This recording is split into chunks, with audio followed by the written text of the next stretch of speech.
Bonjour Mimi. Alors, j'ai pas trouvé la voice box.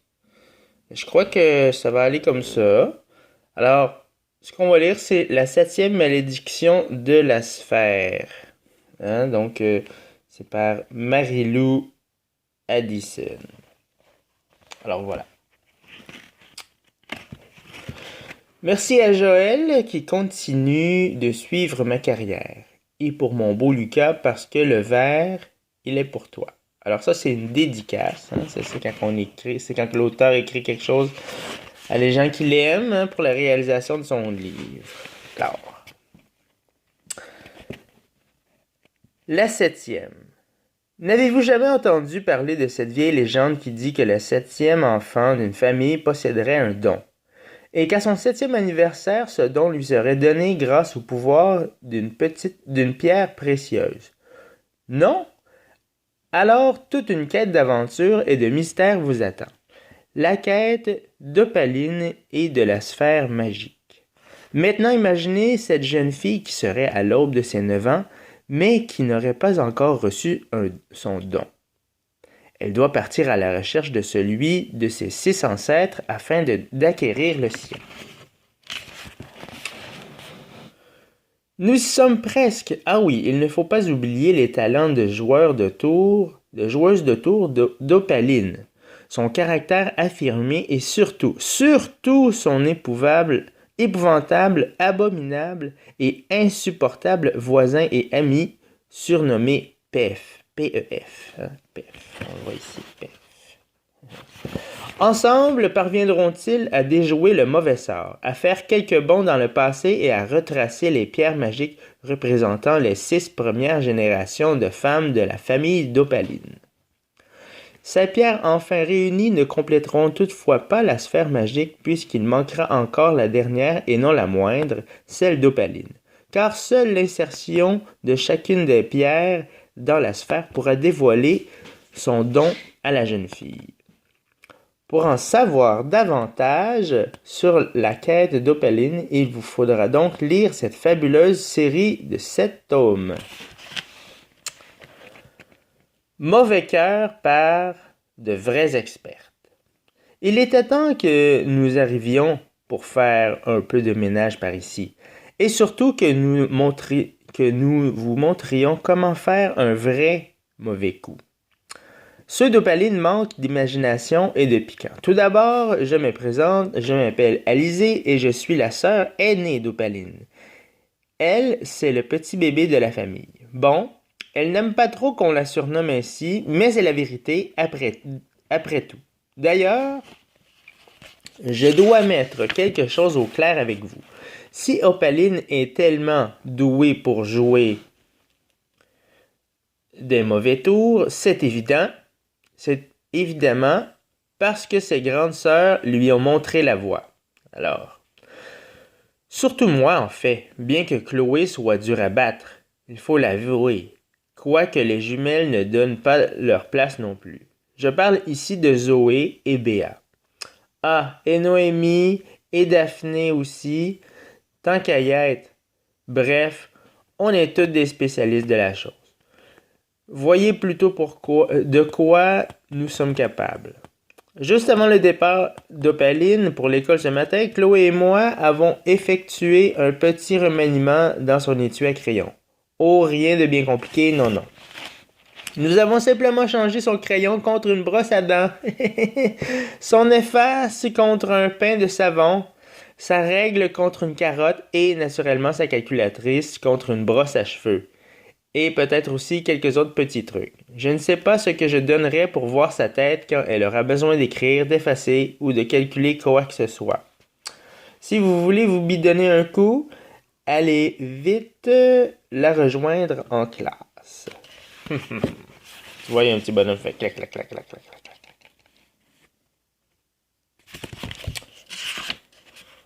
Enfin, c'est vendredi. Mes yeux se ferment malgré moi. Mon menton bien appuyé sur mes 2 mains bascule vers l'avant et je me cogne durement le visage contre mon pupitre. Je sursaute et me redresse tandis que les ricanements de Milly, ma pire ennemie, me parviennent dans mon dos. Grrr. Si je l'attrape. Notre enseignante, Madame Aglaé, se tourne vers nous et inspecte la classe de son regard couleur corbeau durant plusieurs minutes. Puis, satisfaite des airs apeurés qu'elle découvre devant elle, elle se remet à écrire au tableau. Il faut dire que notre institutrice est devenue maître dans l'art de nous donner des punitions de toutes sortes. Je parierais qu'elle passe ses soirées à trouver de nouveaux châtiments de son cru. C'est long, me dis-je en soupirant. Vivement que cette journée se termine afin que je puisse retourner chez moi. Quelques-unes de mes sœurs sont enfin arrivées à la maison. Et elles sont sûrement en train de s'amuser de mille et une façons. Dire que je n'ai pas réussi à faire comprendre à mon père que je pouvais manquer une journée de classe sans problème. Quoi, c'est vrai? On est vendredi, enfin. C'est la journée où plus personne n'écoute, où les profs se mettent à radoter. S'il y a bien un moment où l'on peut manquer l'école sans que ce soit la fin du monde, c'est aujourd'hui. Sauf que papa n'a rien voulu savoir. Il m'a dit que je devais y aller, qu'il fallait que j'arrête de rouspéter, et c'est tout. Son papa, il est comme moi. S'il avait accepté que je reste à la maison, je n'aurais jamais reçu cette feuille à faire signer par nos parents. Je pense que j'ai eu une prémonition ce matin en me levant. Je savais que je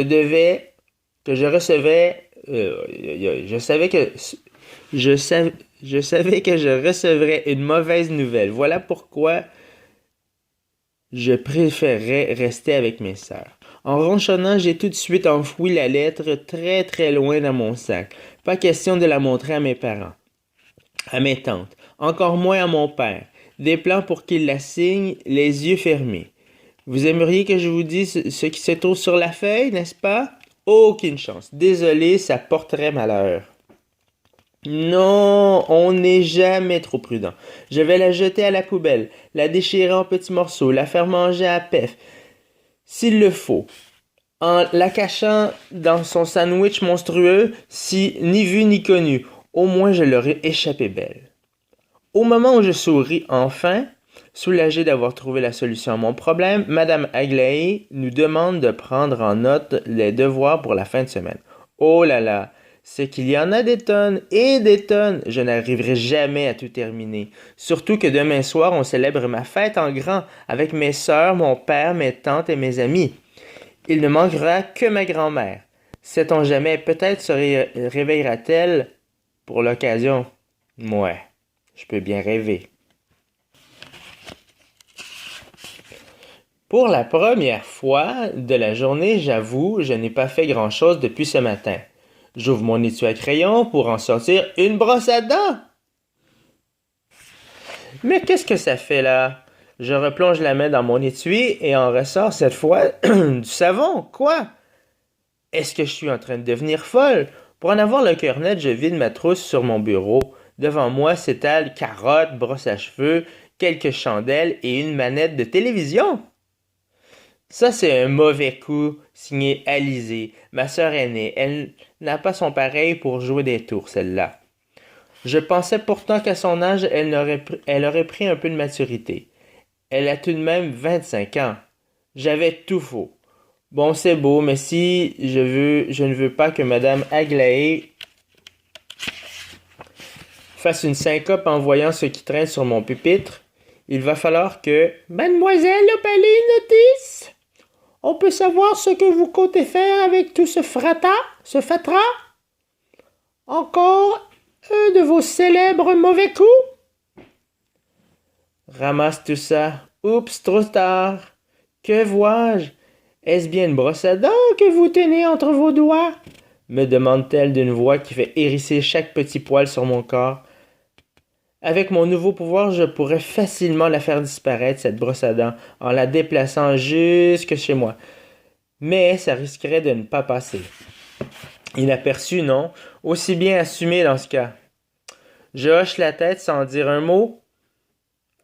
Je ne dois pas donner de munitions à Madame Aglaé si je ne veux pas être puni davantage. Devant mon silence, elle finit par faire claquer sa langue d'impatience avant de me dire. Dans ce cas, je vous ajoute un devoir pour ce week-end. Puisque vous aimez faire rire la classe en apportant n'importe quoi dans votre sac à dos, voilà qui devrait vous plaire. Lundi matin, je veux que vous parliez d'un objet qui représente votre famille. Vous nous ferez un exposé d'une vingtaine de minutes sur le sujet qui devrait suffire. Je m'apprête à répliquer et à lui dire que jamais je n'aurai le temps de préparer un tel travail quand la cloche résonne dans toute l'école. Les hurrahs et les cris de joie que poussent tous mes camarades dans leur tête me donnent mal au tympan. Pef est sûrement celui qui hurle le plus fort. J'en oublie même de répondre quoi que ce soit. Tout ce que je peux me dire pour me remonter le moral, c'est que nous sommes enfin vendredi. La fin de semaine peut commencer, mais Alizé va tout de même me le payer. Alors c'est fin du chapitre, Mimi. Alors j'espère que tu as aimé. On est rendu à la page 21. Demain, je lis la suite. D'accord? Tu me diras comment tu as aimé.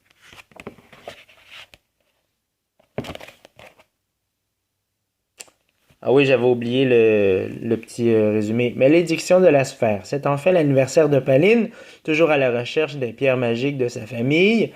La jeune fille devrait pourtant déjouer les mauvais coups de ses sœurs, rencontrer un grand oracle, fabriquer un capteur de rêve et surtout trouver le moyen d'échapper à la vaccination qui se déroule à son école. Le tout sans tomber dans les pommes.